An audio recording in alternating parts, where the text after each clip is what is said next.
take a quick look at this game. Mr. White, Mr.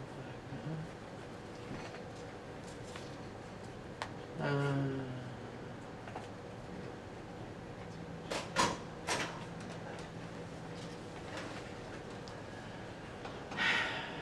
Don't like 9, huh? I prefer to see some move establishing the corner first and then extending on the side.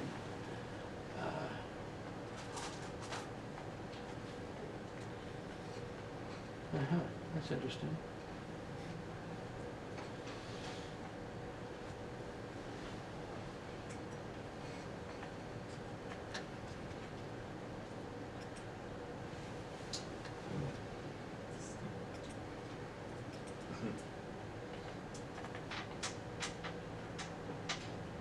Oh, let me get this.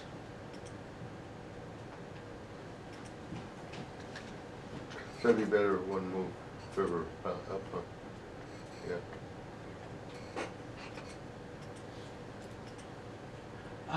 With this position in the corner, this area is not going to grow to the point where it is a problem for white. That's just another way to go. I don't necessarily think that the game move is bad particularly.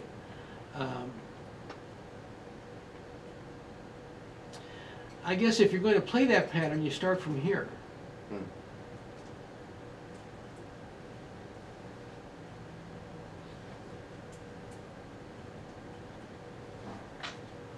Don't make that mistake again. And then I guess you just descend here. There's nothing to be afraid of from the descent. And that leaves you what moves against the corner. When you connect this way, then this Hane connect puts a stone on the key point. Up until this moment, that was not a key point of yours. Okay. Uh-huh. Oh.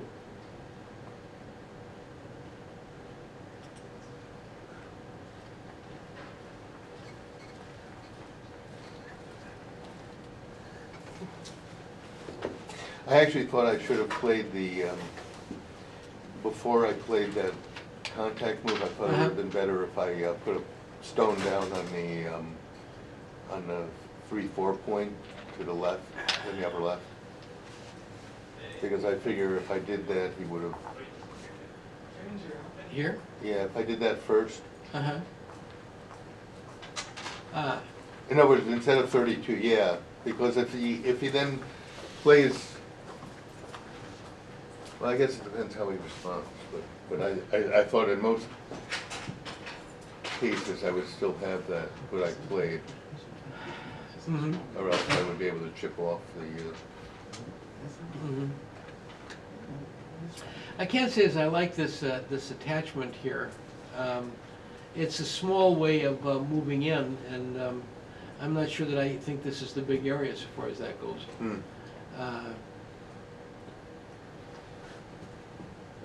I'm wondering about just nailing this down and fixing this area up.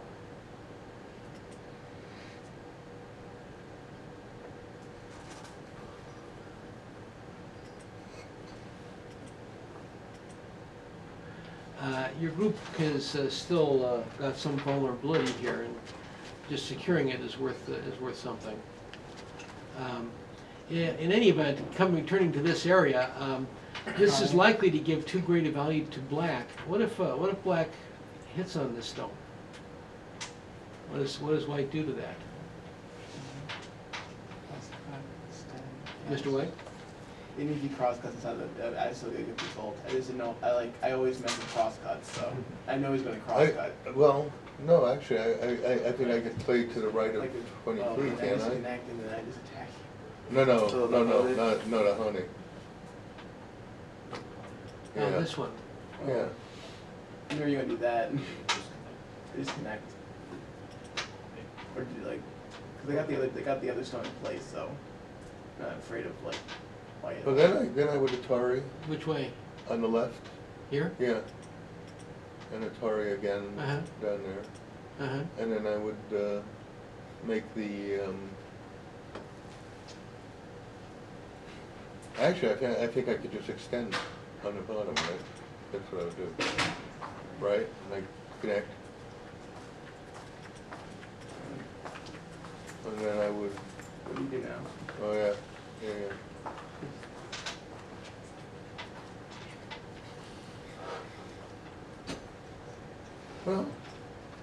can I think I can extend the, yeah, Oh, now you're dying. am Yeah. Yeah. and now block, Here? yeah. Yeah, go ahead, extend. Sorry, Gonna kill you. oh, okay. I Yep, guess he saw it. yeah. This That was punishment for doubting me.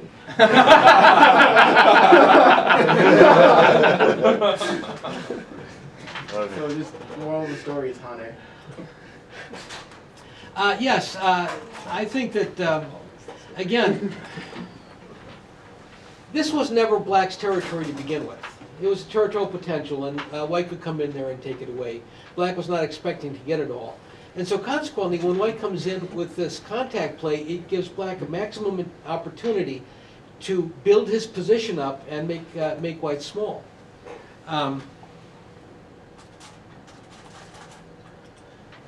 There's nothing that is that terrific for White.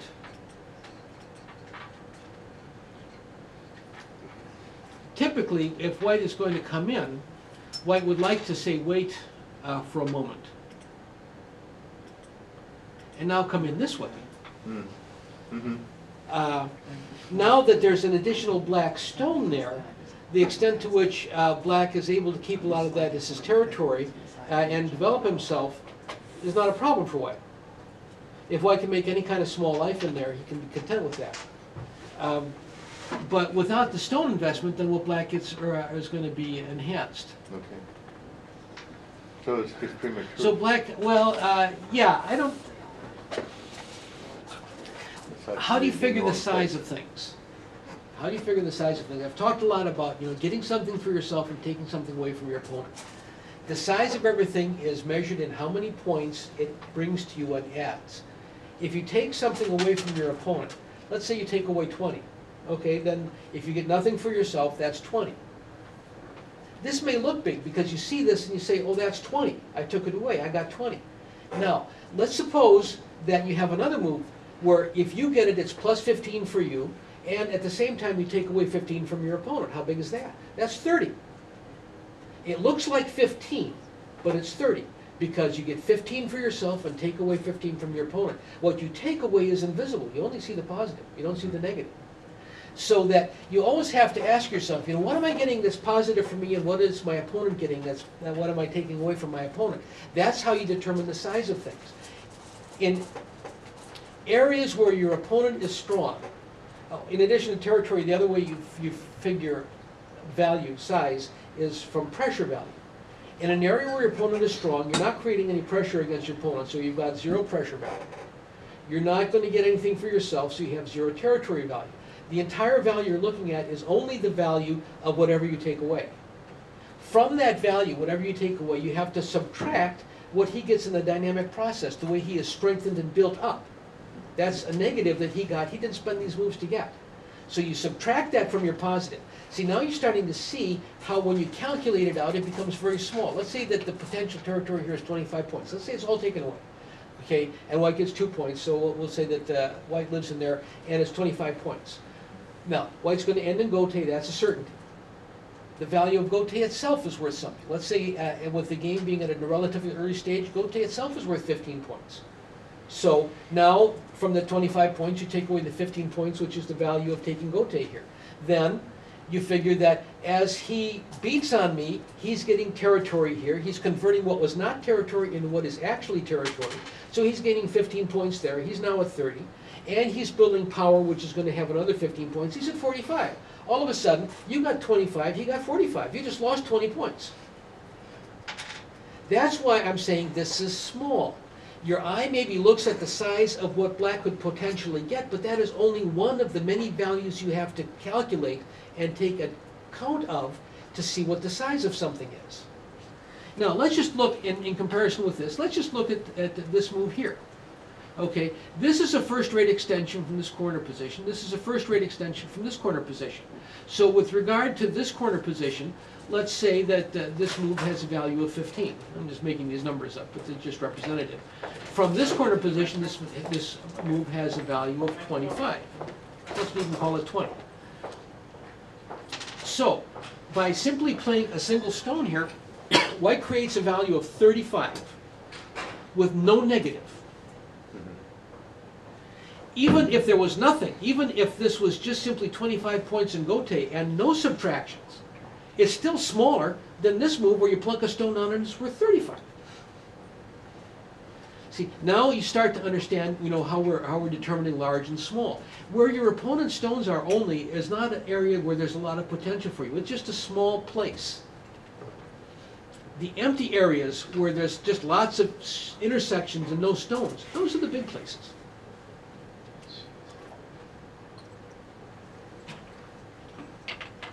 So you have a playing session starting at 4:15. At least we got every game looked at, so we're doing a little bit better in terms of time management. Let's just give you a 5-minute break to whatever. And again, we won't have an opportunity to go over these games, but notwithstanding that, this is your last chance to practice. We may have a little time, so if you have specific questions, you know, you tried to do what we're talking about here and didn't accomplish it, we may be able to take a quick look. But we won't have time for any extended analysis, but this is your last chance to practice when you have a chance to get some kind of feedback. In worst case scenario, you can just email me the game afterwards, and you know, I can send out a little something, so you can get these looked at. Take advantage of this opportunity to practice. Use your reason and your understanding of theory that I've been presenting here to illuminate your vision of the game and your perception. Something looks big, just stop a second. Is this really big? Is this the kind of move that he's been saying is big, or is this the kind of move that he's been saying is small?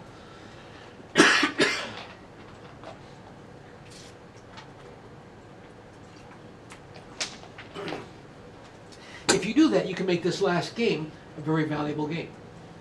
It'll be fun in any event. I mean, there's nothing wrong with it, just having fun with it. But even though we won't have a chance to look at it, take it seriously and do the workshop thing. Try and do on your board what I've been talking about. Okay, that's it. We'll have, at the very least at the end, a small sort of farewell, but take a short break and pair yourselves up.